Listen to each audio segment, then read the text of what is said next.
নমস্কাৰ current train আসামলৈ স্বাগতম জনাই ষ্টুডিঅ'ত মই আকাশমিতা এই মুহূৰ্তত লৈছো এক গুৰুত্বপূৰ্ণ খবৰ এটা দুৰ্ঘটনাৰ বাবে স্তব্ধ হৈ পৰিল তামাৰহাটৰ হাতীধৰা বজাৰ তীব্ৰবেগী ডাম্পাৰৰ বিৰুদ্ধে 24 ঘণ্টাৰ বাবে বন্ধ ৰাখিলে বজাৰ তীব্ৰবেগী ডাম্পাৰে মহতিয়াই নিছিল এজন বাইক আৰোহীক শুকুৰবাৰে সন্ধিয়া সংঘটিত হৈছিল ভয়ংকৰ দুৰ্ঘটনাটো আৰু এই ডাম্পাৰৰ চলাচল নিষিদ্ধ কৰাৰ দাবীৰে বন্ধ ৰাখিলে হাতীধৰা বজাৰ এই সন্দৰ্ভত জনাই যাম বিতং তথ্য এটা দুৰ্ঘটনাৰ বাবে স্তব্ধ হৈ পৰিল তামৰাহাটৰ হাতীধৰা বজাৰ তীব্ৰবেগী ডাম্পাৰৰ বিৰুদ্ধে 24 ঘণ্টাৰ বাবে বন্ধ ৰাখিলে বজাৰ তীব্ৰবেগী ডাম্পাৰে মহতিয়াই নিছিল এজন বাইক আৰোহীক শুকুৰবাৰে সন্ধিয়া সংঘটিত হৈছিল এই ভয়ংকৰ দুৰ্ঘটনাটো ডাম্পাৰৰ চলাচল নিষিদ্ধ কৰাৰ দাবীৰে বন্ধ ৰাখিলে হাতীধৰা বজাৰ 127 বি ৰাষ্ট্ৰীয় ঘাইপথ অৱৰোধ কৰি প্ৰতিবাদ সাব্যস্ত স্থানীয় ৰাইজৰ আৰু আমি জনাই গৈছো যেহেতু এটা দুৰ্ঘটনা হৈছে ভয়ংকৰ দুৰ্ঘটনা আৰু এই ভয়ংকৰ দুৰ্ঘটনাৰ বাবে আসলতে বৰ্তমান স্তব্ধ হৈ পৰিছে তামৰাহাটৰ হাতীধৰা বজাৰ ৰাজ্যত বৰ্তমানে আসলতে অব্যাহত আছে ডাম্পাৰৰ দৌৰাত্ম আৰু এই ডাম্পাৰৰ দৌৰাত্মৰ বাবে আসলতে বহু ৰাজ্যৰ ভিন্ন প্ৰান্তত আসলতে দেখা যায় যে ডাম্পাৰৰ দৌৰাত্মৰ বাবে বহু পৰিয়াল হৈ পৰিছে আসলতে বহু পৰিয়ালে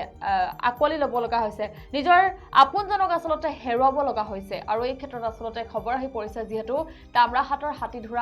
হাতীধৰাটো আসলতে এক ভয়ংকৰ দুৰ্ঘটনা সংঘটিত হৈছে ডাম্পাৰৰ দৌৰাত্মৰ বাবে আসলতে এজন বাইক আৰোহীক তীব্ৰবেগী ডাম্পাৰে মহতিয়াই নিছিল আৰু তাৰ ফলতে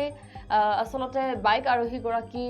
গৰাকীয়ে প্ৰাণ হেৰুৱাব লগা হ'ল আৰু এই ক্ষেত্ৰত আসলতে ডাম্পাৰৰ চলাচল নিষিদ্ধ কৰাৰ দাবীৰে হাতীধৰা বজাৰ বন্ধ ৰখা হৈছিল 24 ঘণ্টাৰ বাবে বন্ধ ৰখা হৈছিল বজাৰ আৰু 127 বি ৰাষ্ট্ৰীয় ঘাইপথ অৱৰোধ কৰি প্ৰতিবাদ সাব্যস্ত কৰিছিল স্থানীয় ৰাইজে আৰু যেহেতু ৰাজ্যৰ ভিন্ন প্ৰান্তত অব্যাহত আছে ডাম্পাৰৰ দৌৰাত্ম আৰু এই তীব্ৰবেগী ডাম্পাৰে এক খবৰ আহি পৰিছে যেহেতু তীব্ৰবেগী ডাম্পাৰে চুচৰাই নিছে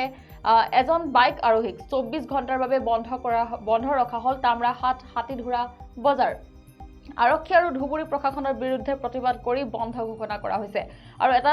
চেপা উত্তেজনা অব্যাহত আসলতে তামৰাহাটত অবৈধভাৱে শিল কঢ়িওৱা তথা তীব্ৰবেগী ডাম্পাৰৰ বিৰুদ্ধে ধুবুৰী জিলা প্ৰশাসন আৰু তামৰাহাট আৰক্ষীৰ বিৰুদ্ধে আজি পুৱা 5 বজাৰ পৰা 24 ঘণ্টাত তামৰাহাট আৰু হাতীধৰা বজাৰ বন্ধৰ আহ্বান জনায়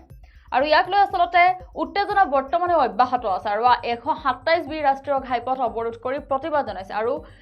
যোৱা আসলতে শুকুৰবাৰে সন্ধিয়া সংঘটিত হৈছিল এই পথ দুৰ্ঘটনা আৰু এই পথ দুৰ্ঘটনা সংঘটিত হোৱাৰ পাছতে আসলতে যেহেতু তীব্ৰবেগী ডাম্পাৰে এজন বাইক আৰোহীক মহতিয়াই নিছিল আৰু তাৰ পাছতে আসলতে নিহত হৈছিল ব্যক্তিগৰাকী আৰু এই দুৰ্ঘটনাটোৰ বাবে আসলতে স্তব্ধ হৈ পৰিছিল তামৰাহাটৰ হাতীধৰা বজাৰ 24 ঘণ্টাৰ বাবে আসলতে বন্ধ ৰখা হ'ল বজাৰ আৰু যেহেতু আমি দেখা পোৱা যায় আসলতে ৰাজ্যৰ ভিন্ন প্ৰান্তত যেহেতু ডাম্পাৰৰ দৌৰাত্ম বৰ্তমানো অব্যাহত আছে ডাম্পাৰৰ বাবে আসলতে যি তীব্ৰবেগী ডাম্পাৰ এই তীব্ৰবেগী ডাম্পাৰসমূহৰ বাবে আসলতে বহু পৰিয়ালে আপোনজনক হেৰুৱাব লগা হয় আসলতে আপোনজনক হেৰুৱাৰ দুখ আসলতে সেই পৰিয়ালটোহে বুজি পায় যি পৰিয়ালটোত আসলতে এনে ঘটনাৰ সন্মুখীন হয় কিন্তু এই ক্ষেত্ৰত আসলতে কোনো কিয় বৰ্তমানে কিয় সজাগ নহয় আসলতে তীব্ৰবেগী ডাম্পাৰসমূহ বিশেষকৈ আসলতে তীব্ৰবেগী ডাম্পাৰসমূহ সজাগ নহয় এই তীব্ৰবেগী ডাম্পাৰৰ বাবে আসলতে বহু পৰিয়ালে নিজৰ আপোনজনক হেৰুৱাব লগা হৈছে আৰু এই ক্ষেত্ৰত যেহেতু খবৰ আহি পৰিছে এতিয়া তামৰাহাটৰ হাতীধৰা বজাৰত এক দুৰ্ঘটনা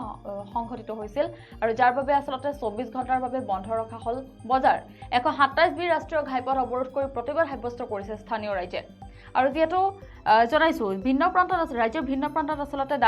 ডাম্পাৰৰ দৌৰাত্ম অব্যাহত থাকে আৰু তাৰ লগে লগে আসলতে খবৰ আহি পৰিছে শুকুৰবাৰে সন্ধিয়া আসলতে এক হুকাবহ পথ দুৰ্ঘটনা সংঘটিত হৈছিল তীব্ৰবেগী ডাম্পাৰে এজন বাইক আৰোহীক মহতিয়াই নিছিল আৰু তাৰ পাছতে আসলতে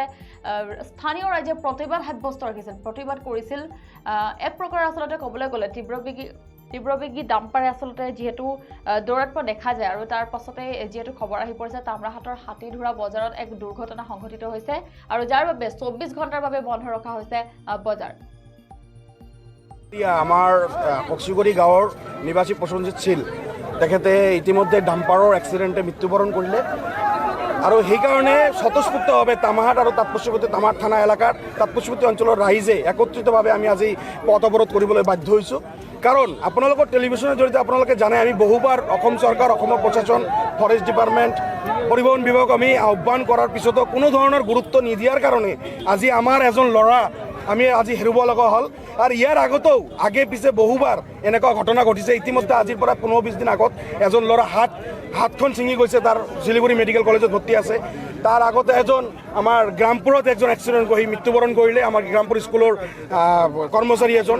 তাৰপিছত আমাৰ মটৰঝাৰত এজন এক্সিডেণ্ট হৈ মৃত্যুবৰণ কৰিলে। আমি অতিষ্ঠ হৈ গৈছোঁ, ৰাইজ অতিষ্ঠ হৈ পেলাই আজি আমি একত্ৰিতভাৱে সকলো ৰাইজ মিলি আজি আমি ইয়াত পথৱৰোধ কাৰ্যসূচী ল'বলৈ বাধ্য হৈছোঁ। আৰু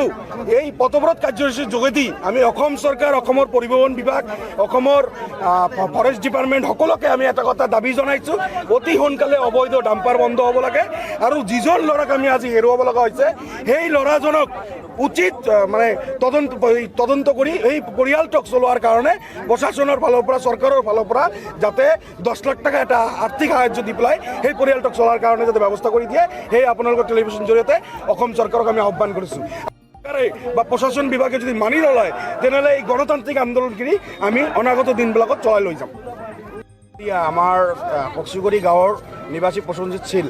তেখেতে ইতিমধ্যে ডাম্পাৰৰ